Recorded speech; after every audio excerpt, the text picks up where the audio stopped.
মানুষরা এখনও আমাদের না ব্যক্তিগত জায়গা থেকে পরিবর্তনটা হওয়া খুব জরুরি। আমরা মানুষের আসলে এখনও ছোট্ট ছোট্ট বিভিন্ন রাজনৈতিক স্বার্থ, গোষ্ঠীগত স্বার্থকে প্রাধান্য দিতে গিয়ে না ফেরার দেশে পাড়ি জমিয়েছেন মাগুরার সেই আসিয়া। কতটা কষ্ট নিয়ে তাকে পৃথিবী থেকে বিদায় নিতে হয়েছে। আসিয়া মারা যায়, এবার যেন কাঁদতে কাঁদতে কি বলছে সার্জিস আলম। ভিউয়ার্স, এই বিষয়ে জানতে সম্পূর্ণ ভিডিওটি দেখে সঙ্গেই থাকুন। আসিয়া না ফেরার দেশে পাড়ি জমিয়েছেন। ইন্না লিল্লাহি ওয়া ইন্না ইলাইহি রাজিউন। তার মৃত্যুতে সোশ্যাল মিডিয়ায় যেন শোকের মাতম শুরু হয়ে গেছে। তবে আসিয়ার মৃত্যুতে এবার কান্নাজড়িত কণ্ঠে তার ফেসবুক পেজে একটি পোস্ট দিয়েছেন সার্জিস আলম। সেখানে তিনি লিখেছেন, আমাদের বোন আসিয়া আর নেই। আসিয়ার ধর্ষণের বিচারের মাধ্যমে বাংলাদেশের ইতিহাসের দর্শকদের শাস্তির এক দৃষ্টান্ত স্থাপন হোক। বিচারহীনতা, বিচারের রাজনৈতিক হস্তক্ষেপ এবং দীর্ঘ শত্রুতা বাংলাদেশের বিচার ব্যবস্থাকে যে ধ্বংস শেষ জায়গায় নিয়ে গেছে। শিশু আসিয়ার ধর্ষকদের মৃত্যুদণ্ড দেওয়ার মাধ্যমে সেই বিচার ব্যবস্থা আবার জেগে উঠুক। অন্যদিকে আজ বৃহস্পতিবার বেলা 1টার দিকে মৃত ঘোষণা করা হয়েছে আসিয়াকে।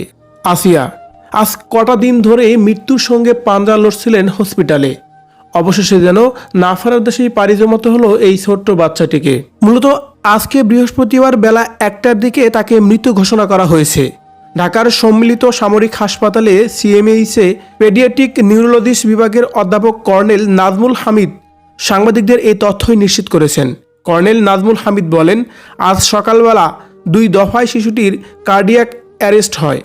সিপিআর দেওয়ার পরও তার হৃৎপিণ্ড ফিরে আসে একবার, কিন্তু বেলা 12টায় তার আবার কার্ডিয়াক অ্যারেস্ট হয়। এই দফায় সিপিআর দেওয়ার পরও তার হৃৎপিণ্ড আর ফিরে আসেনি। বেলা 1টার দিকে তাকে মৃত ঘোষণা করা হয়েছে। তবে এ বিষয়ে বিস্তারিত না জানা গেলেও তিনি যে মারা গেছেন এটা নিশ্চিত করেছেন কর্নেল নাজমুল হামিদ। এদিকে তার মৃত্যুতে যেন তার পরিবারের মধ্যে গভীর শোকের মাতম তৈরি হয়েছে। কান্নায় ভেঙে পড়ছে পুরো গ্রামবাসী। তার কারণ, আসিয়ার জন্য বাংলাদেশের মানুষের কার মন কাঁদেনি। ছোট্ট একটি বাচ্চা দুনিয়ার কিছু বুঝে ওঠার আগেই তাকে না ফেরার দেশে পাড়ি জমাতে হলো, তাও আবার অমানুষের হাতে নির্যাতিত হয়ে। আসিয়ার মৃত্যুতে গভীর শোকের মাতম তৈরি হয়েছে তাদের পুরো পরিবারের মধ্যে। ঠিক তেমনি পুরো বাংলাদেশের মানুষের যেন স্তব্ধ হয়ে গেছে। কোনোভাবেই মেনে নিতে পারছে না আসিয়ার মৃত্যু। ভিউয়ার্স, আসিয়ার সাথে যারা এই অমানবিক কর্মকাণ্ড করেছে তাদেরকে কি এমন শাস্তি এখনই দেওয়া উচিত বলে আপনি মনে করেন? অবশ্যই কমেন্ট করে জানাবেন কমেন্ট বক্সে।